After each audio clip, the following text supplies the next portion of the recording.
failure to understand distinction theology transformed the Gospels from Jewish stories about the Jewish Messiah interacting with the Jewish people into Christian stories about the Christian Messiah arguing against the Jewish people and their religion. And it all goes back to one core problem, our failure to understand distinction theology. And that's what replacement theology is, a failure to understand distinction.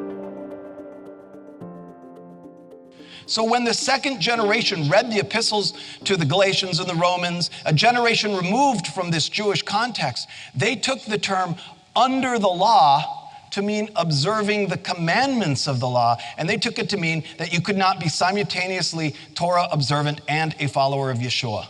And they thought that, that makes sense. Faith replaces works, grace replaces law, Christian identity replaces Jewish identity. Without distinction theology, the second century Christians inevitably were reading Paul's epistles backwards. The problem started with Paul. Okay, I've shown you how the problem started with Paul, but it did not end there. Because once that's the way you're reading the New Testament, okay? Once we've already established that we're this misunderstanding, it's impossible not to read that same misunderstanding then back into the Gospels. The Gospels provide us several opportunities to do so. For example, the Gospels focus on Yeshua's conflicts with the religious authorities, particularly around the question of healing on Shabbat.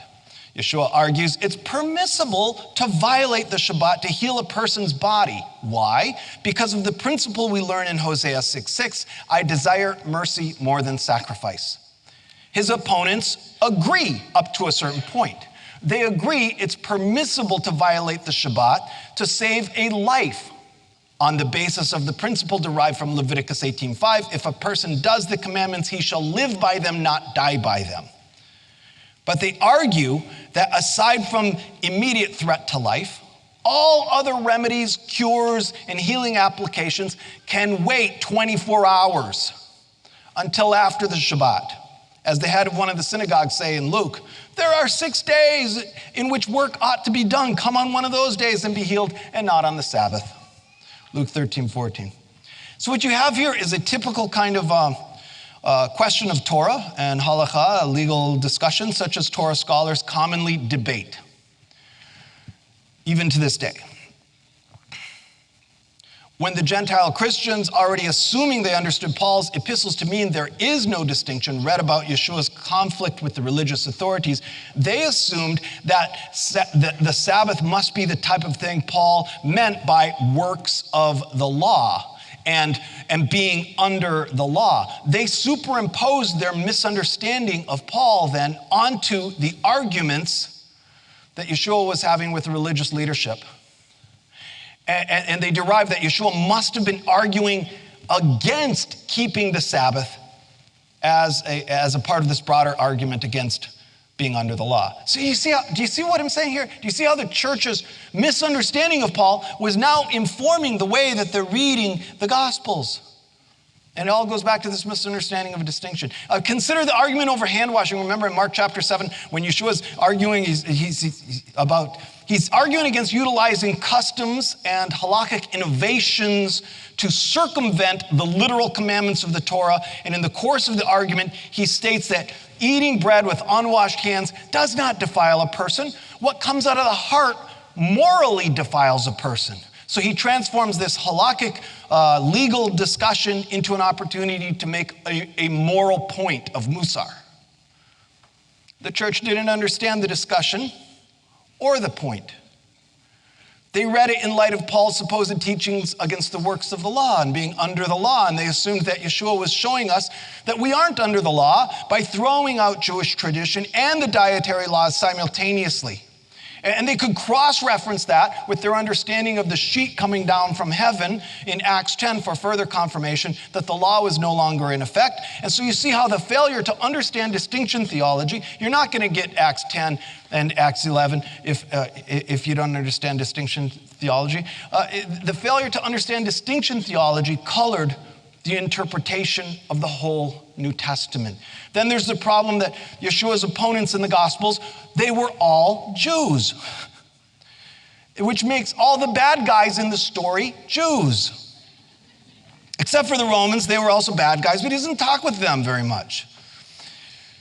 So it was really easy for the second century reader who has already misunderstood Paul to be saying that Jewish status is no longer a thing for people who follow Yeshua, to forget that Yeshua and his disciples were also Jews, because they couldn't have been Jews because that's no longer a thing. There is no difference between Jew and Gentile in Messiah. So one in Messiah, right? One new man. That means that Jesus and his followers were not identifying as Jews.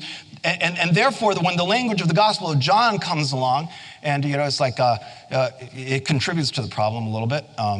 John is writing during the late first century, a period of time shortly after the synagogues were expelling Yeshua's disciples, and it sort of has this acrimonious tone.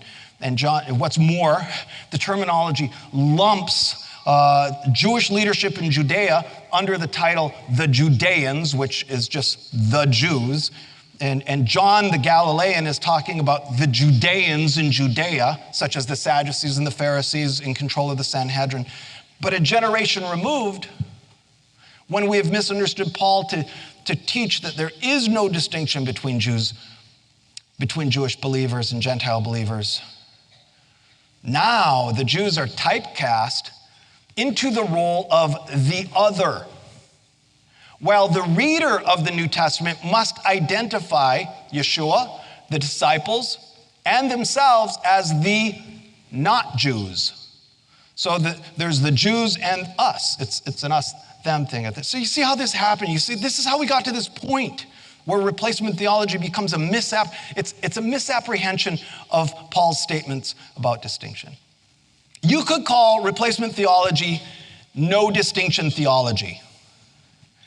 This interpretation then colors every saying and parable of the Master. You name a parable, and I will tell you how replacement theology misinterprets it to support the idea that the church is replacing Israel or something similar.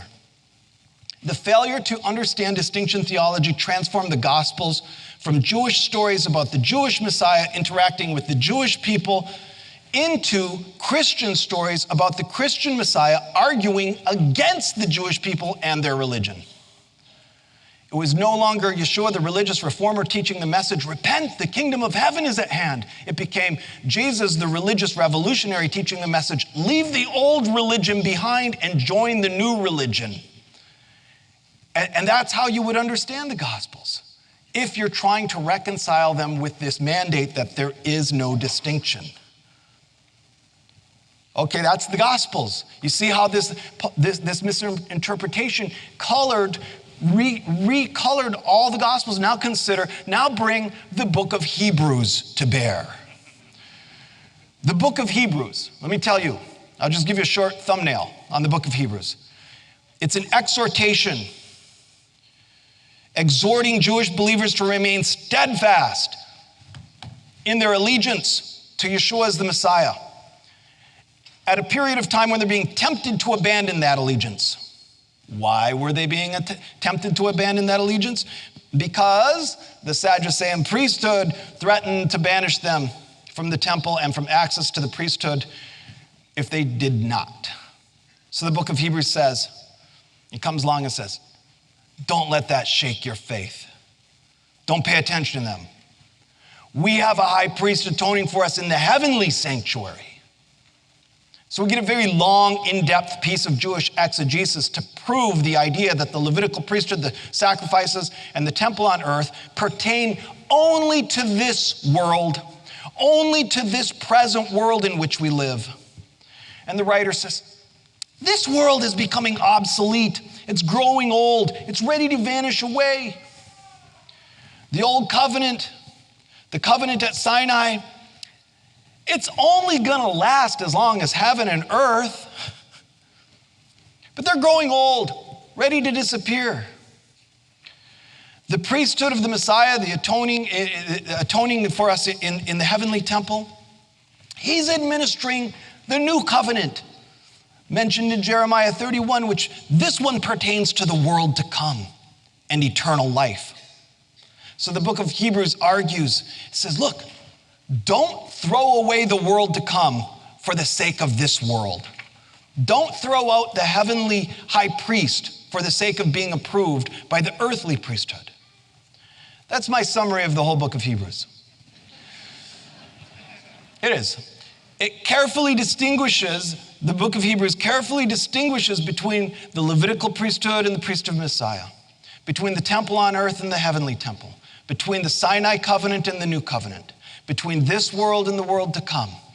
At no point does it replace one with the other, as replacement theology teaches. Instead, it keeps a clean line of delineation between the two, each in their respective realms.